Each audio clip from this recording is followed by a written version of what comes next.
Okay,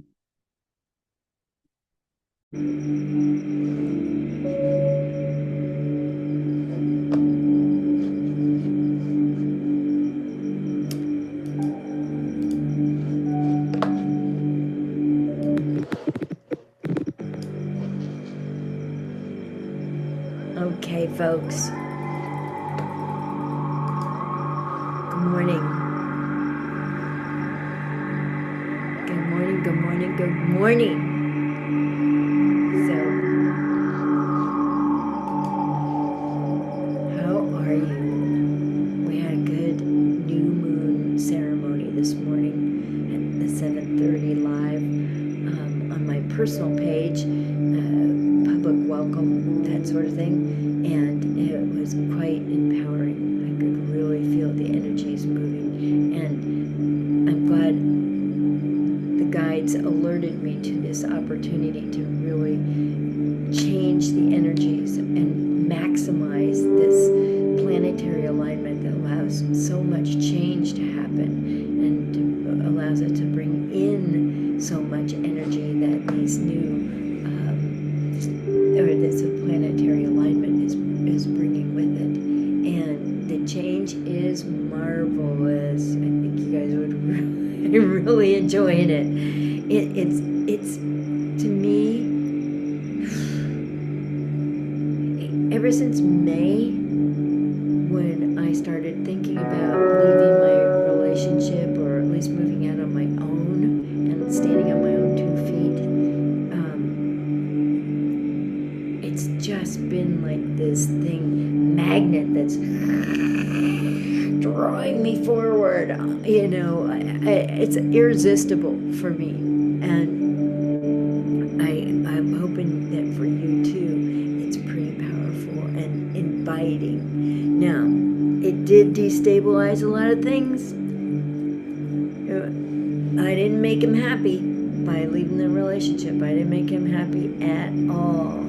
But I also feel that not being subject to people pleasing is a real freedom. Huge freedom. So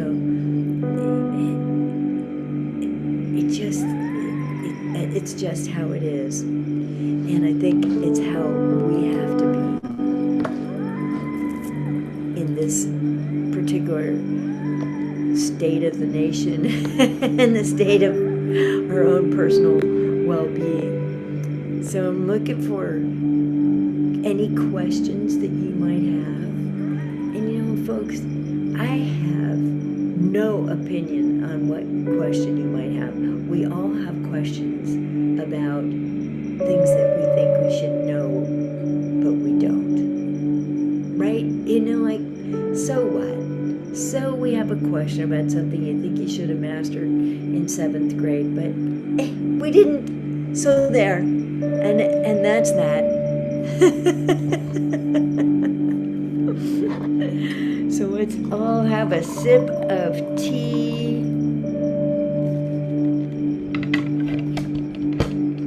And drop into our own personal sense of abundance.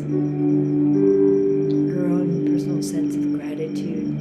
If I want to expand the energy of anything, I start being grateful. And even if I'm grateful for the challenge I'm having at this time, maybe it's technology, a regular challenge. I'm so grateful I have a laptop and a cell phone that I can do these lives on, and to bring my gifts to bear and be useful, hopefully, to you all. And on this live here on Bringing Forth Soul Consciousness, you get to write your comments in on Facebook in the comment section and ask your questions. And then I will bring my guides in and have them channel for you. Good morning, Davina. Good morning, Liz Bleskirk. How are you? Davina, I'm really enjoying your reels. You can trust me. I'm a good witch. such a great line. How did you come up with that? That's so creative. And, you know, that's the way it is. I've never related to the word witch, but might as well. Some of my more firm and take no BS parts that are coming to life these days could be called a little witchy because it's strong energy and it's just like, nah, that's not gonna fly in my world. No.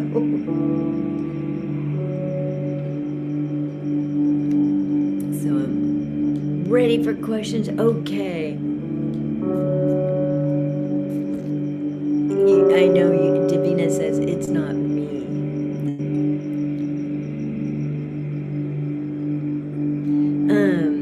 So congratulations on your anniversary. This is something I'm working on.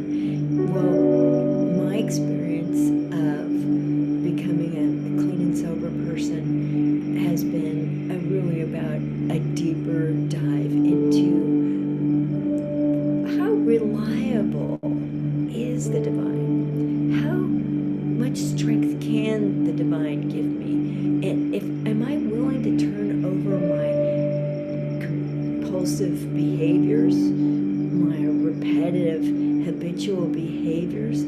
Am I willing to turn that over to the divine and let her be in charge of whether or not this stays in my life, or whether or not I don't have to take a drink tonight?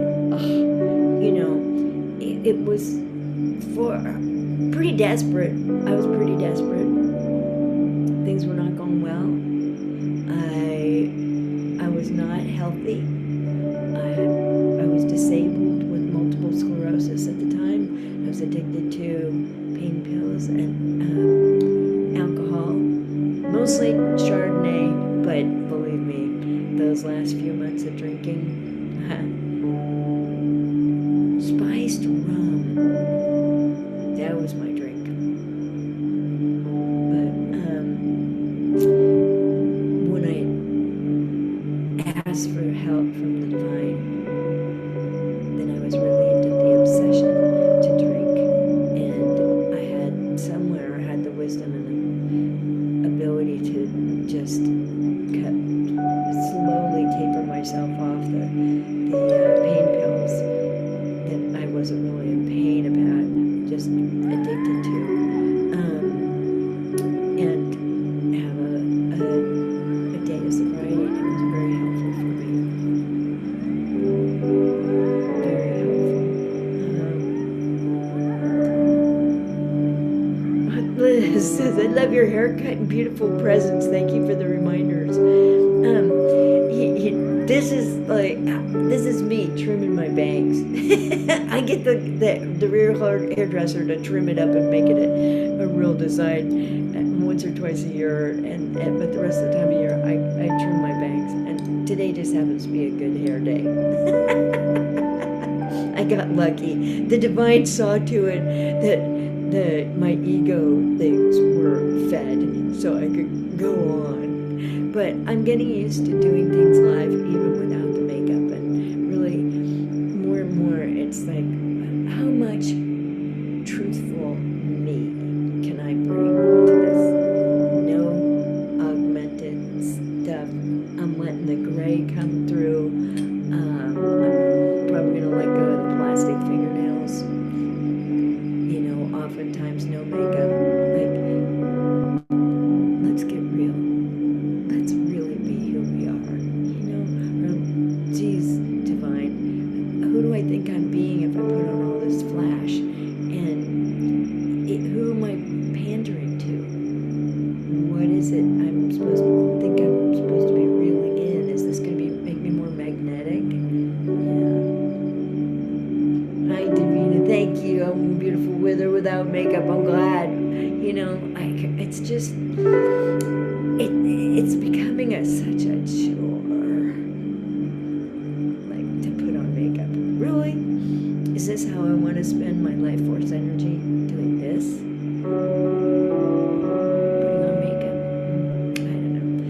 anyway, I like it that it's optional now.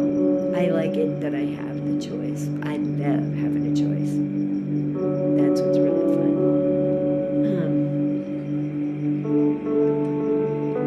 So just to get things rolling, since I'm not sensing a question just yet from this crew, I think that will be coming forth later.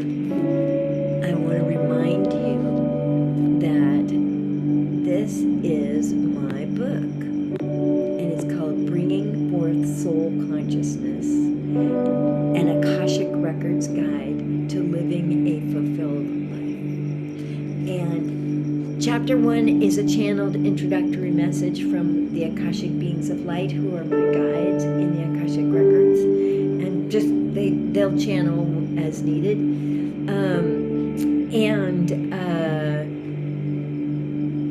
Chapter 2, I teach you how to read your own Akashic Records, what's needed, what the format is, how to say the prayer, where you put your name, what kind of name do you use, your legal name, the legal name that's on your current driver's license, passport, or some other governmental document, because that's how the Akashic Records are organized.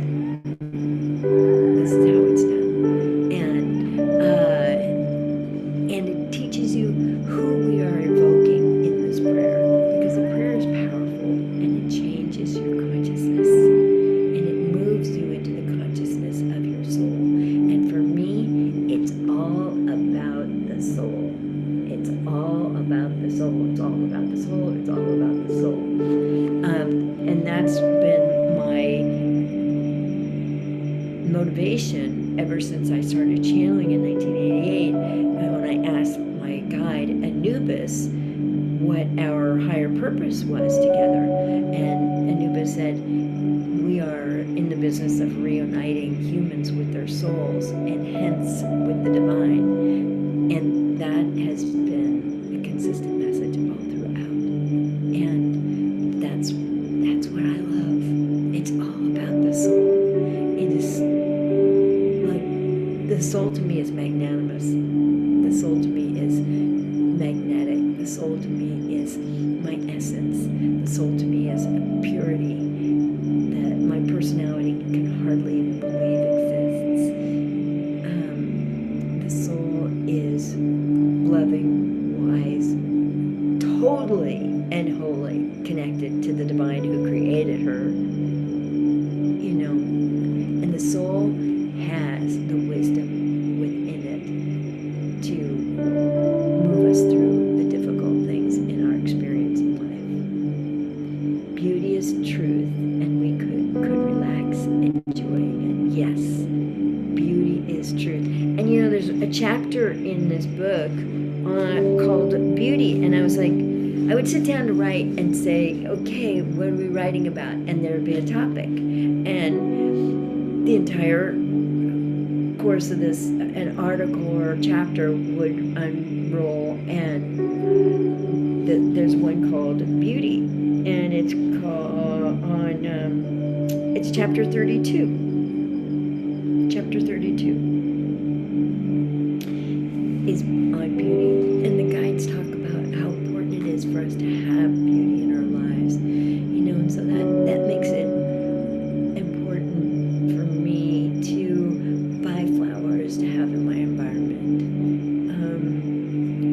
to give myself an environment that feels attractive and inspiring and comfortable and evocative and supportive of my soul development and what my personality needs to be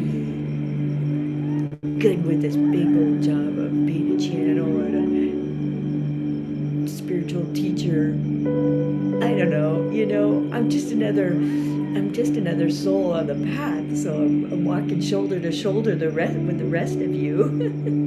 Thank goodness you're on this path with me, because sometimes I'm looking around going, where are we going? What's up? But anyway, if you'd like a copy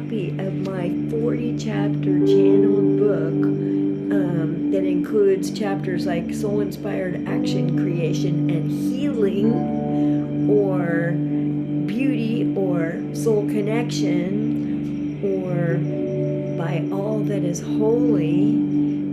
These are just chapter topics. Self-doubt and disappointment. I know none of you have self-doubt and disappointment in your world, but I have, and a lot of the clients I do readings for have had self-doubt and disappointment as major elements of their experience.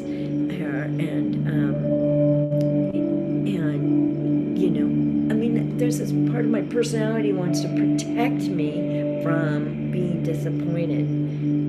It's like, how can I protect myself from that? It's impossible. It really is. It's pretty much impossible to protect myself from self-doubt and disappointment. Things will happen, and they happen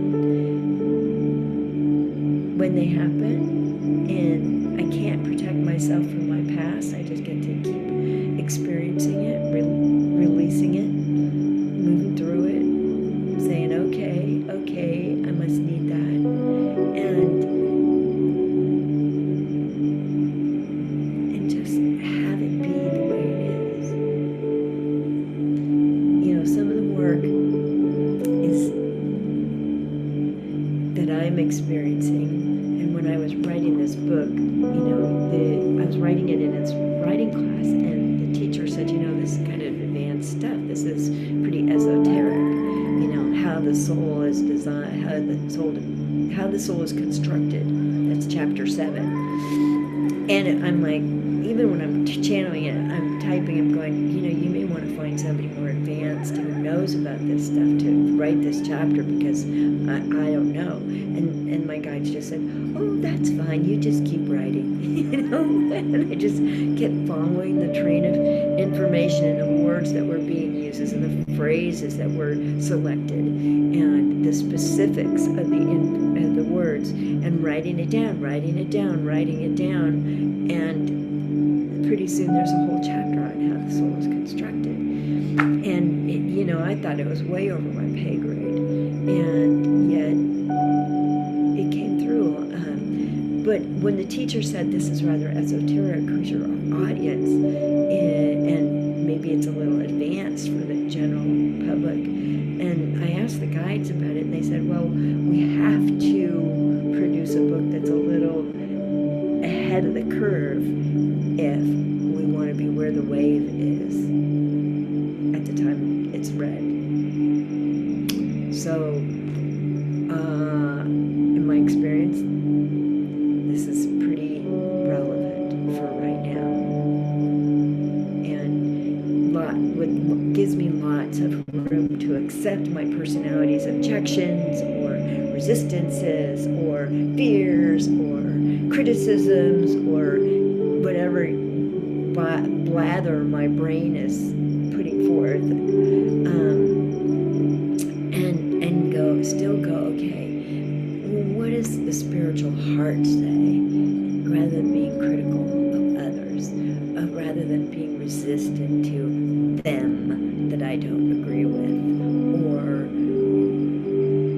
wanting to hide in a pack with people I do agree with. How can I just be loving in a situation where I disagree? It's possible. It's quite possible. And it's through things like the guides telling me sayings like expand to include. That lets me go, okay, all these Democrats are sending me texts wanting money, of course, and saying, holy cow, this is happening, that's horrible, they're getting worse, they're misbehaving, and wanting me to agree with them and also give them money for that. And my thing is that if we're fighting the other guys, we we've lost the battle. If we are finding ways to expand to include two opposing viewpoints and not let them be yes, no, right, wrong, good, bad, us, them. If I can get bigger than those two opposing viewpoints, then I can have the consciousness of the third, fourth, fifth, sixth option or dimension, possibly, of consciousness that allows me to love them and to welcome them into my heart and not to make them wrong, not to make myself wrong, not to have to go into agreement with one particular viewpoint or one stance that feels rigid or non-inclusive of the whole. We've got a really multifaceted planet here, lots of different points of view. I think there's room for everything. You know, from I want to blow the whole thing up and be an anarchist and wreck it, or I want to make a few tweaks here and there, or I'm hoping to be a better human than that. Whatever. It can be done. We can do it. We can do it together, and we can do it on the frequencies of love. We can do it on the frequencies of multifaceted inclusiveness, multidimensional inclusive, multicultural inclusiveness. We can do it. We do it right now. I was texting back and forth with my brother and my sister and my step siblings, and I realized that democracy isn't dead. It's alive within me. It's alive within you. It's alive within the other people who actually would like to participate in this ongoing experiment we hope to call democracy, and we hope it is what it stands for.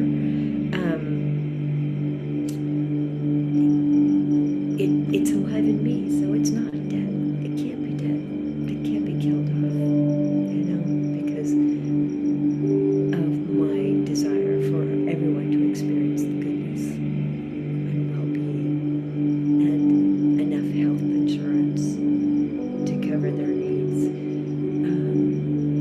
enough food to feed themselves and their families, enough money to do what's necessary in this life.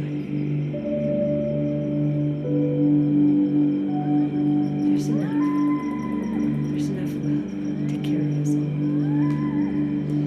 Let's see, I'm gonna refresh my page because I'm still wanting to make sure I answer questions. Sometimes on Facebook, the questions don't show up very fast. Okay, here we go. Davina Hansen says, life became so much better when I stopped picking sides. It's what my mother says, in her Zen Sangha group. They talk about not taking a side, not saying, oh yes, you're right, you've been victimized, or we're not taking that any longer, we're going to fight back. Like, what if I don't take a side, but I love all of it that's going on? Then I'm operating in that expand to include principle. So Davina says, I'm unsure of what shadow work I need to do. I have a hard time figuring this out for myself. Well, I don't think you can figure it out. Figure it out always says to me that I'm coming from my mind. My mind wants to figure it out. Of course my mind wants to figure it out. That's its job. Let me think about it. But perhaps it's more relevant to be feeling where you're drawn. What is inspiring you? What is not inspiring you? Let me just look at your energy for a minute, Davina. Well, I think this is one reason why you call yourself a good witch, because that balance is actually like being a white light witch, you know, but you're not afraid of the dark side. You're not afraid of being a representative of the dark side, or the alternative side, you could even say. You know,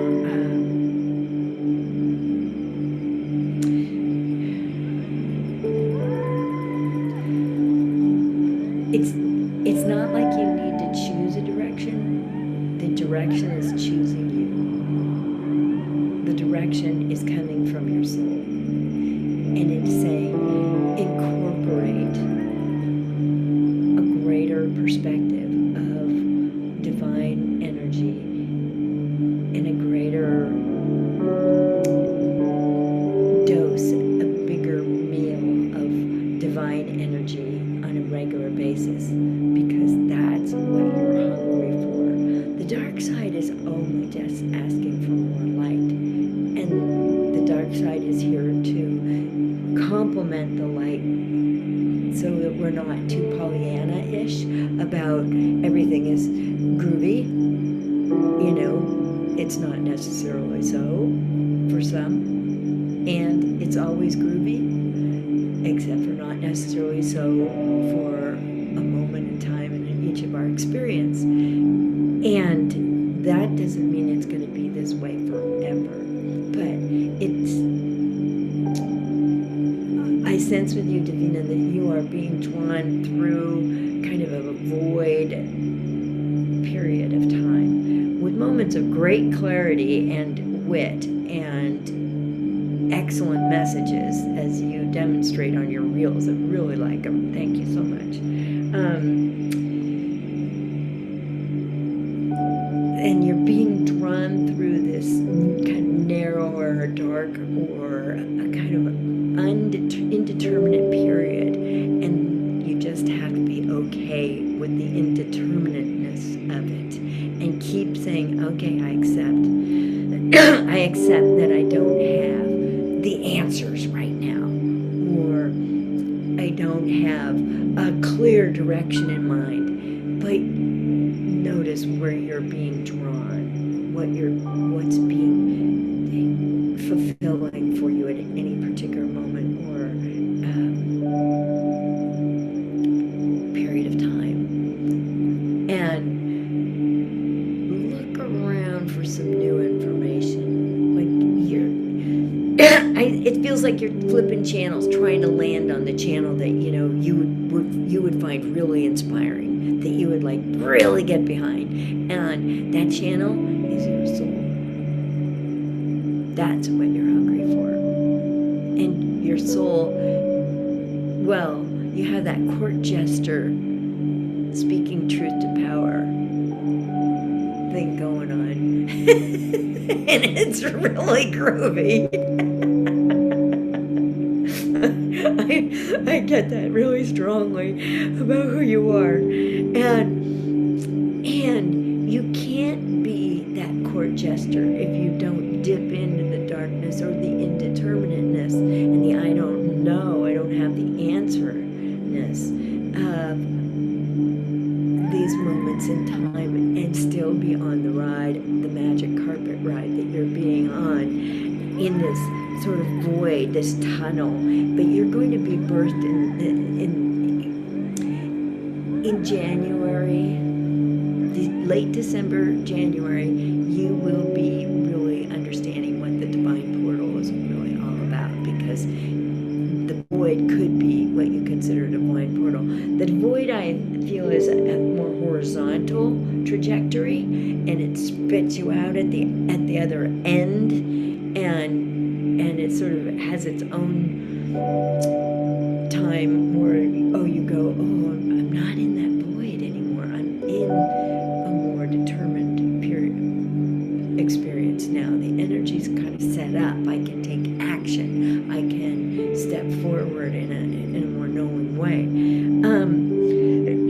And the divine portal is a more vertical birthing. And so I think what you're feeling is the pressure of like a glass ceiling that has been in existence that is no longer relevant for people like you and I. And it's being unperturbed about the masculine points of view that we have been dominated by for all these years, and being the person who speaks truth to power and speaks truth with love and gentleness and accommodation for all and inclusiveness. And the darkness is mostly your critical side, your mind being critical about who you are or what you're up to or you should be, and only you were you know, like forget about that. That's unnecessary. Like, thank you, mind. Could you please be kinder? Find the good stuff. Look at what's here for me to be grateful for. Look around for that new energy that feels inviting and seductive and has that kind of compelling pull that makes you want to move in a particular direction. Let's see. Because it really is a being with the energy that's present at each and every moment as it is, and not being snared by the critical mind. You know, like, okay, thank you, critical mind. You go sit in this corner, and your job is to document the experience, okay? Without criticism. Just document the facts. Oh, I had this sensation. Oh, that felt like this kind of energy. And that had this color to it. And it had this sort of sense of resonance to it. And this sort of feel of magnetic pull or draw. And, oh, that energy felt repulsive. And not that direction, madame, you know, and you're good at this. You're good at distinguishing between different kinds of energy, and that's really your job. Oh, you're so welcome, Davina. I'm enjoying your presence. Thank you for being part of this. Excuse me. So, let's all expand to include.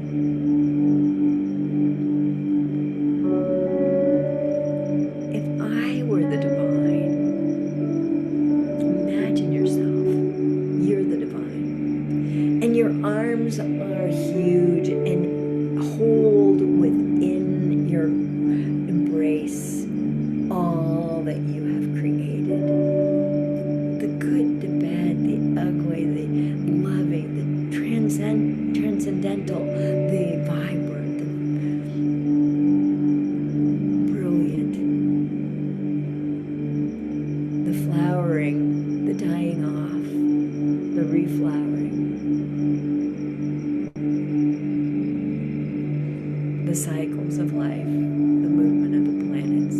If I were the divine, how would I show love to all life forms? I would just say, welcome. You are my creations.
loving everything that's going on. A little detachment is always handy. I have an acronym I learned in Al-Anon for detachment, and it stands for don't even think about changing him or her. Don't even think about changing him or her. And you could be one of those him or hers. Just accept. Just be in this moment. Accept this moment as it is. Yes, there's a sinkhole out there just on the side of the parking lot.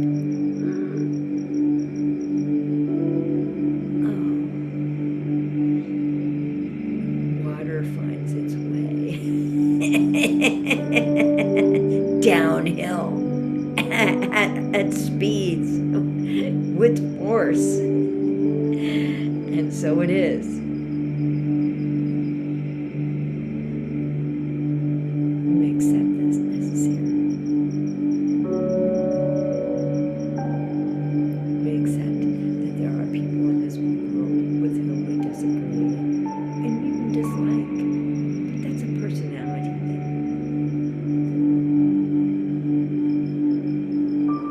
But can we be in the lap of the divine and be as large as she is with her love and her acceptance for all her creations? And am I your creation and are you my creation? Could be. Could be. We're in it together here, folks. All right. Blessings. I think we're going to call it a day. Thank you. Thank you. Thank you.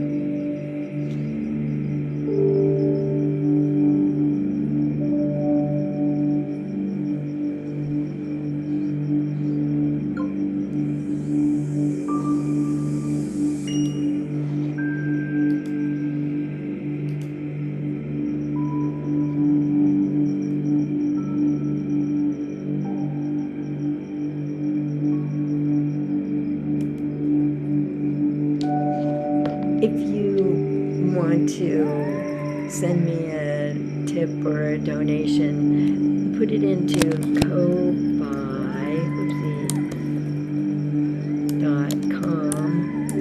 Annie Channels, and I'll get a little tip.